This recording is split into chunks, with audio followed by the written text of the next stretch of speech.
It's developers' understanding and not domain experts' knowledge that gets released in production. Alberto Brandolini. As I explained in my previous video, engineers and developers are usually the ones creating what goes into production. This citation only reinforces that notion. The product of an engineer's labor will only be as good as their understanding of the task at hand. Programming requires a precise knowledge on how to solve the problem. The machine doesn't know what nor how to do it. It is the human that provides that information via sets of precise instructions. In the end, the conclusion is rather simple. You can't develop something you don't understand. So the natural question arises, how can you better understand the problems you are given to solve? Here is where things take a turn to the interesting. Let's talk about a topic that everyone loves: dictators. Have you ever wondered why the evil dictator, once in power, kills all his former allies? The science of power knows. This area of human behavior defines an important notion, the notion of keys. Keys are assets that are considered fundamental to achieve a certain goal. In the case of our friendly dictator, he understands that the keys necessary to create a revolution and gain power are not the same necessary to keep it. So he gets rid of them. Still a little bit overkill, if you ask me. Sure, giving them a pension with good life benefits would be more expensive, but then again, you just made a revolution and now you have plenty of new enemies. Keeping the good old vanguard alive probably wouldn't hurt. As an engineer and software developer, you also need to understand who is key to your success, who has the fundamental knowledge of the task you need to perform and is willing to mentor you with such knowledge. In most situations, the people holding all of the above qualities are the domain experts. They are typically the end users or the people coming up with the problems you need to solve. In many companies, software development follows a cycle similar to this one. You have a domain expert, which talks to an analyst, who creates a list of requirements, which is then interpreted by developers, who then turn their understanding of the issue into code, which is then served to users. Domain-driven design defends doing things this way is akin to playing a game of telephone. With each step on the chain, the level of entropy raises, and information is either lost or distorted. To fix this, the answer is simple. Cut the middleman. Domain-driven design. Defend that developers should talk directly to the domain experts and cut all the intermediary steps. However, domain experts talk in business terminology, while developers do not. So how can we fix this? To those of us familiar with effective teaching, you will know that one of its fundamental pillars is the use of clear language. For an idea to take root into a student, the student must first understand what the teacher is trying to communicate. This usually takes the form of explaining complex terms using simple and relatable language. Indeed, a good test of someone's understanding of any given topic is to explain said topic to a 5-year-old. If they understand the concept, then you have one of the most fundamental pillars to educate others. You have good communication skills. The reason this is so important is because developing a product is basically a long learning process. You need to learn the domain of the product, the problems it is trying to solve, how to present a solution to the users, how to implement said solution, and so on.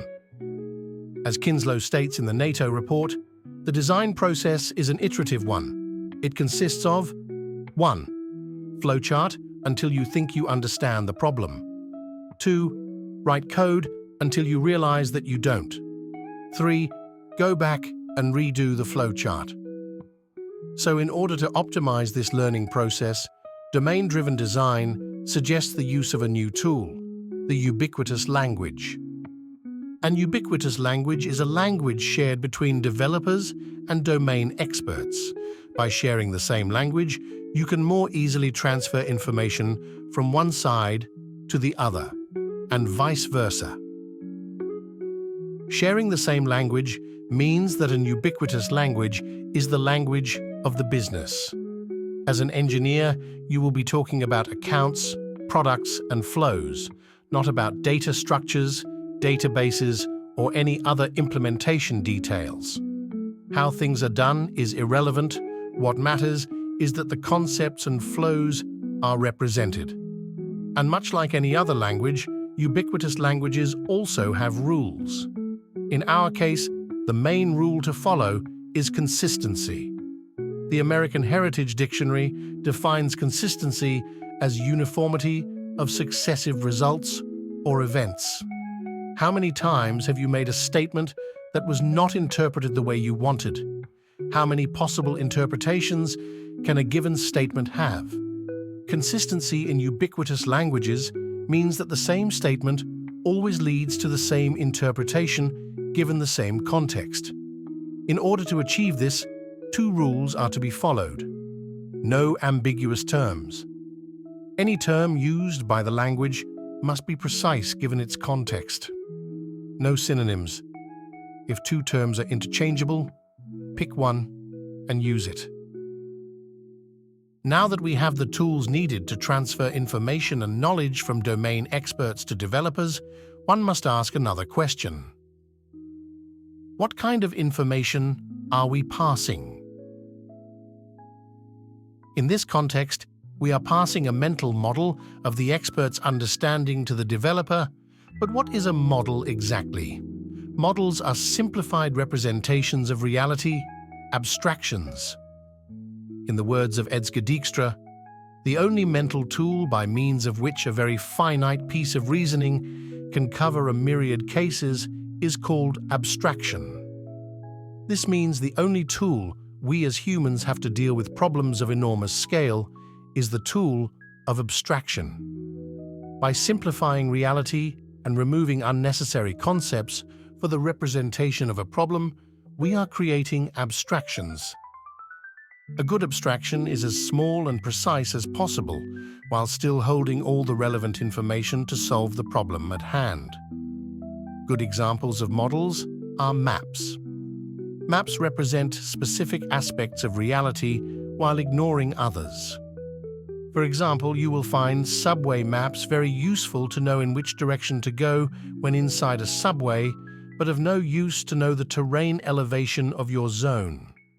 Subway maps are meant to solve the problem of which subway line to take, and as a result, they offer just enough information to solve that.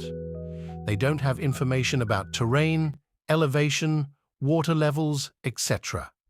They only have the bare minimum to solve the question. Maps are therefore good examples of an abstraction. With the understanding of what problem ubiquitous languages are supposed to solve, we finally arrive at the how part. Kononov mentions a few useful directions to follow. 1. The usage of a shared glossary for the ubiquitous language, where new terms are added and updated by everyone. 2. The usage of Gherkin tests. 3. The usage of tools like NDepend. For the first one, any tool can do the trick. Tools like Notion and Microsoft OneNote are known by most people, but even something as simple as a text file in a shared folder can be used. In regards to Gherkin tests, at the time of this writing, Cucumber seems to be the de facto tool for such. For the last one, NDepend is a static analysis tool specific to the .NET community. You can, however, use other tools that achieve the same for your technology of choice. As such, checks are not language-specific, and each community has their own ecosystem. I do think, however, that an important set of tools is missing in these recommendations. Flowchart tools. Designing the flow of a use case is just as important, if not more, than the glossary of terms, and infinitely easier to understand and maintain when compared to a suite of Gherkin tests. The barrier to entry is also lower. Therefore, I consider the graphic documentation of use cases using tools like Miro, Excalidraw, and even Mermaid Graphs to be a cornerstone of a well-built, ubiquitous language. Finally, we reach the end. Well, not quite, you see. I still have some personal opinions I would like to interject in this video, since I am the one making it. Reality is, in many of the companies where I have worked, there is resistance to the implementation of domain-driven design.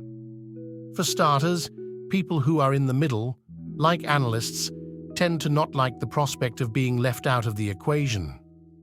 Then there is also the fact that not all domain experts are willing or able to share their knowledge with developers.